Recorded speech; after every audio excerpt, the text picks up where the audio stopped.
The Horse Dealer's Daughter by D.H. Lawrence.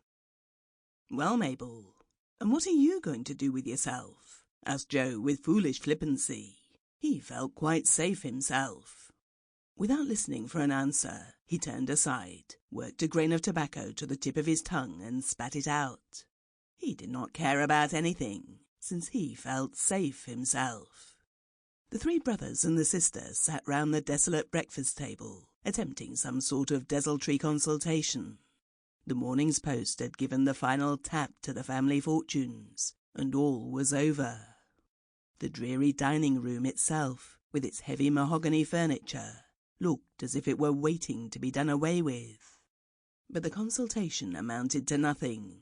There was a strange air of ineffectuality about the three men as they sprawled at table, smoking and reflecting vaguely on their own condition.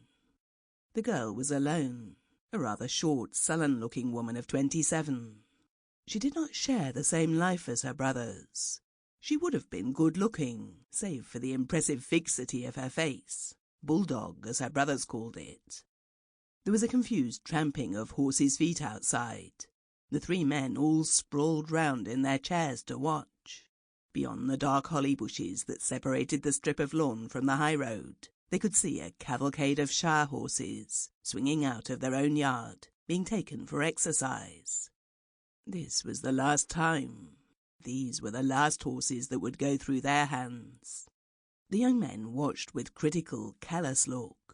They were all frightened at the collapse of their lives, and the sense of disaster in which they were involved left them no inner freedom. Yet they were all three fine, well-set fellows enough. Joe, the eldest, was a man of 33, broad and handsome, in a hot, flushed way. His face was red. He twisted his black moustache over a thick finger.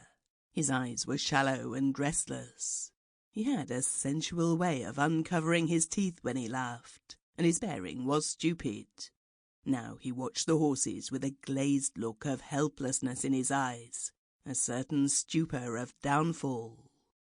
The great draught horses swung past. They were tied head to tail, 4 of them, and they heaved along to where a lane branched off from the high road, planting their great hoofs floutingly in the fine black mud, swinging their great rounded haunches sumptuously, and trotting a few steps as they were led into the lane, round the corner.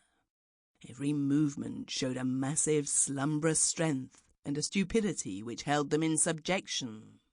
A groom at the head looked back, jerking the leading rope, and the cavalcade moved out of sight up the lane. Sample complete. Ready to continue?